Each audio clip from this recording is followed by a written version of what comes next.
વિધવા સહાય તથા વૃદ્ધ સહાય મેળવતા લાભાર્થીઓને ઓનલાઈન હયાતીની ખરી કરવા માટે પ્લે સ્ટોર પર જઈને આ બંને એપ્લિકેશન, એક બેનિફિશરી સત્યાપન એપ્લિકેશન અને બીજી આધાર ફેસ આરડી, આ બંને એપ્લિકેશન ઇન્સ્ટોલ કરી લો. પછી તમારા ફોનમાં બેનિફિશરી સત્યાપન એપ્લિકેશનને ઓપન કરો.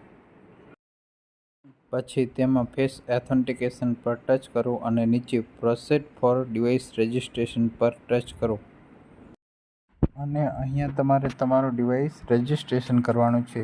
તેમાં તમારે તમારો આધાર નંબર, મોબાઈલ નંબર અને ઈમેલ આઈડી જો હોય તો તે નાખી અને રજિસ્ટર પર ટચ કરવું. ત્યારબાદ તમારા ફોનમાં આવેલ ઓટીપી અહીંયા નાખવો. પછી અહીંયા તમારો ફોટો કેપ્ચર કરો અને ફોટો કેપ્ચર કર્યા બાદ સબમિટ આપો. હવે આ જે થયું તે તમારું ડિવાઇસ રજિસ્ટ્રેશન થયું. હવે તમારે આમાં ગુજરાત રાજ્ય પસંદ કરવાનું છે અને અહીંયા તમારે Gujarat social security pension schemes પર ટચ કરવાનું છે.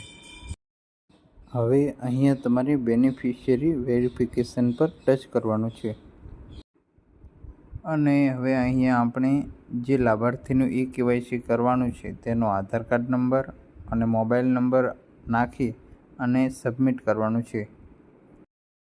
હવે અહીંયા તમારે લાભાર્થીનો લાઈવ ફોટો પાડવા માટે આધાર ઓથેન્ટિકેશન કરવું પડશે. તેમાં તમારે અહીંયા સ્કેન પર ટચ કરવું પડશે. પછી તમારા ફોનમાં આધાર ફેસ વેરિફિકેશન માટેનો કેમેરો ઓપન થઈ જશે. તમારે અહીંયા લાભાર્થીનો ફોટો પાડી લેવાનો છે.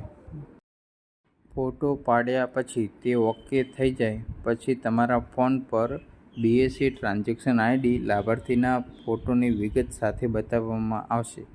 તમારે આનો સ્ક્રીનશોટ લઈ લેવાનો છે તમારા ફોનમાં અને આવી રીતે તમારું કેવાયસી પૂર્ણ થશે.